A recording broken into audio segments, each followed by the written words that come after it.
बिल्लाहि मिनश्शैतानिर्रजीम बिस्मिल्लाहिर्रहमानिर्रहीम। आज हमारा 23वां दर्स मुकदमे किताब फ़ारसी कदीम से। आज के दर्स का पहला लफ्ज़ ज़र्राबीन। ज़र्राबीन वो आला जिसकी मदद से छोटी चीज़ों को बड़ा करके देखा जाता है। उसके बाद लफ्ज़ गज़ा।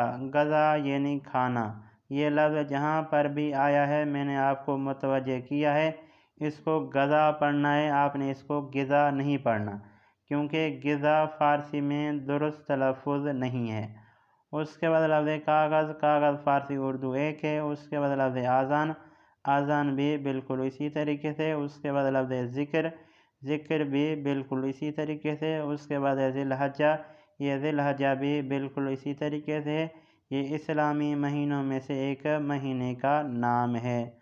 उसके बाद लफ्ज़ ज़ुर्रत। ज़ुर्रत यानी मकई। ज़ुर्रत यानी मकई। उसके बाद लफ्ज़ ज़ूज़न के। ज़ूज़न के एक शक्ल का नाम है।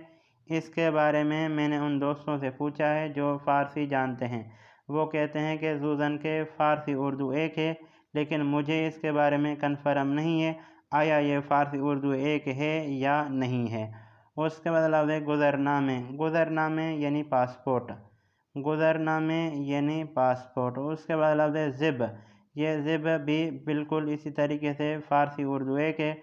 हम भी जो चीज़ ज़िबह करते हैं उसको ज़िब कहते हैं, फ़ारसी वाले भी जो चीज़ ज़िबह करते हैं उसको ज़िब कहते हैं। उसके बाद लफ्ज़ लज़ीज़। लज़ीज़ भी बिल्कुल इसी तरीके से हम जो चीज़ खाते हैं हमें लज़ीज़ लगती है तो हम कहते हैं ये चीज़ लज़ीज़ है। फ़ारसी वाले भी कोई चीज़ खाते हैं, अगर उनको लज़ीज़ लगती है तो वो भी कहते हैं कि ये चीज़ लज़ीज़ है। ये था आज का हमारा 23वां दर्स। उम्मीद करता हूँ कि दोस्तान इस दर्स को सुनेंगे, इस दर्स को लिखेंगे, इस दर्स से इस्तिफ़ादा हासिल करेंगे। दोस्तान से आखिर में रिक्वेस्ट करता हूँ, अगर मेरी वीडियो आपके काम की हो, मेरी वीडियो से आपने कुछ भी सीखा हो, तो मेरे चैनल को ज़रूर सब्सक्राइब कर दें।